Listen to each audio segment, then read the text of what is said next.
Thank you, thank you, thank you. Good evening, everyone. It's my pleasure to be here, and I'm so glad that we're having this conversation at this time. These are conversations that need to be had, and I am just glad that we have the parenting village, and then we can just talk about these matters. All right, so I've been asked to speak to preparing. 1 minute, please. I'll text now. Thank you. So, preparing against addiction and abuse, peer pressure in purpose. So we have four key words here. We have parenting, we have addiction, we have abuse, and then peer pressure. And I know that you agree with me. You know the way yesterday's price is not today's price. So way that parenting was done yesterday is not how parenting done today. You know, there's a lot. The way that people were raised 10 years ago is not how the way you were raised is not how you will raise your children, because your children live in a different world. And like I like to tell parents, the world where you grew up in no longer exists. And so we need to prepare ourselves. And I know that God will help us in Jesus' name. All right. So the way it works is we must first understand what parenting is about. You know, we all know that parenting is first a biological process, and then we get into that nurturing, developing the children, and all that. Many times we don't even stop to think. We don't learn parenting anywhere. We just get into it. You get married, they say you should have children, you start to have children. They say it's time for another one, you get another one, and then the stress starts, school runs, this and that. Before you know it, your children are teenagers. You're wondering where all the years went by. The children that you used to tell, do this, and they will listen to you, all of a sudden, it's not like that again. You don't have all the control. And so, how do we prepare ourselves? How do we ensure that we are equipped for all of this? And that's why we are here. But we also have to realize that there's a manner of person you have to be as a parent, because we know that parenting is God's only way of continuing mankind. And so parenting is serious business. It must be approached with responsibility. It must be approached with is a serious thing. So it has to be approached seriously. It's not something that we just do because everybody does, but we just do because it has to be done. Of course, there's a lot of learning on the job, but we will see that learning on the job is perhaps not the best approach to it, because if we know better, we can always do better. And so the first thing I want us to talk about this evening is that parenting is partnering with God. Parenting is partnering with God. It's knowing that God appointed you to join hands with him in the work that he's doing on the earth. And so what that means is that you cannot do it casually. You can't. You will see that when Jesus was going to come into the world, he had a purpose. And then God had to come and, an angel came and spoke to his mother, you see. And so we will now have, you see that even when Mary went to see Elizabeth, Elizabeth knew who she was carrying, also knew who her cousin was carrying. But it's not like that anymore.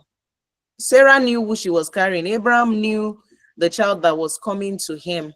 But you see, these days we just get pregnant, we do our scan to check whether it's a boy or a girl. We buy blue clothes, buy pink clothes, and we do the nursery and all of that. But well, that is really fantastic. Much more than that, we must prepare ourselves for the destinies of our children.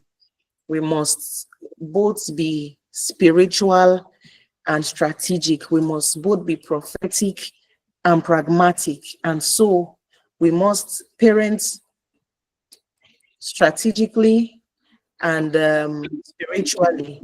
We must be prophetic parents in these times more than there has ever been need to be.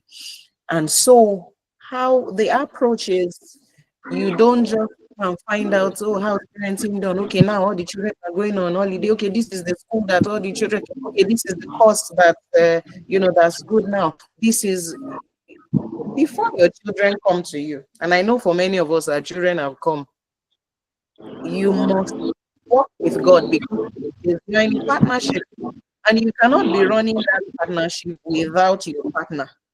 So I think the first lie that many of us believed was to think that the creation of your children, that thing that science told you that your children were created biologically, was because it was that time of the month. It was because the man and the woman came together, and and it's fine that we understand very much, we're really aware of the biological process, but we must also be that acutely aware about the spiritual process, about the prophetic and apostolic process of parenting as well, so that you know that while we know that your sperm and your egg came together to form your child, we also know that you are birthing purpose. And so this is not just a baby that you are giving birth to. This is not just your junior or your, let me let me crack a joke, this is not just your Brian and Jason and what's that third, very Jaden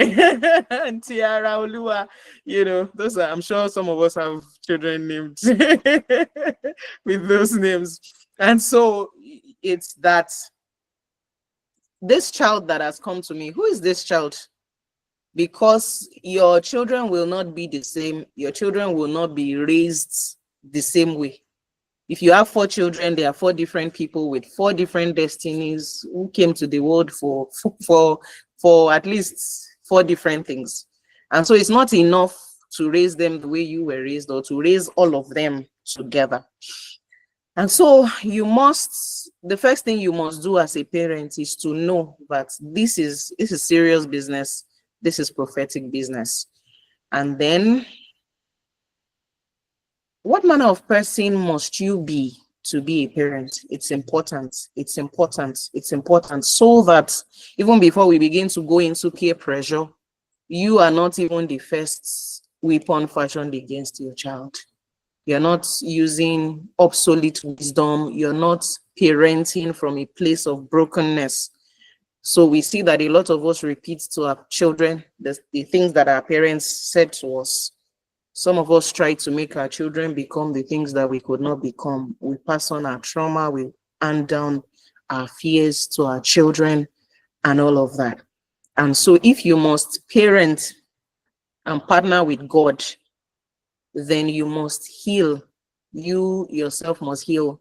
You must drop that weight. You must drop the guilt, the fear, the anxiety. You must heal yourself in your own broken places. And of course, you are not the one who, while you will try, but God ultimately is the one who heals us. We have to hand it all back to God. And so that's number one. The other one is, we must come, we have to, if you will heal, we all have to come to that reckoning that all of us are broken in some places. If you say, no, I'm not broken in any way, it's my first sure sign that you are that you are broken, because a person who's healing has a reckoning of the places that need to be fixed. And if you grew up in, I have a friend who's a coach and says, if you grew up in an African home, I can guarantee that you are broken in some place, So there's a lot of, I think the first person who I used to hear that from many years back was Lisa, and she will often talk about, older people and the things that they do. I didn't understand what she used to say in those days. And this girl, what's your problem? I don't know why, they just don't like to respect young people. And they just think that because they're adults and all of that. And of course, I know for sure now that she was always right, And so many of us grew up in homes where you could be seen but not heard. You didn't have a voice. You didn't have an opinion. You were asked to shut up. You were told that children don't talk. When adults are talking, if you asked questions, you were shut down. There was no time for you, your likes or your preferences. Some people were actually really abused, whether sexually or emotionally. For many of us, it's that we were abused emotionally, but some people were even abused physically, verbally, and there's all of that. For some of us, the model that you grew up knowing, and even till today you think is perfect, you may need to review. Say, they beat me all the time and I turned out well. But you need to check again and again whether you turned out well, because sometimes your procrastination, your nervousness, your anxiety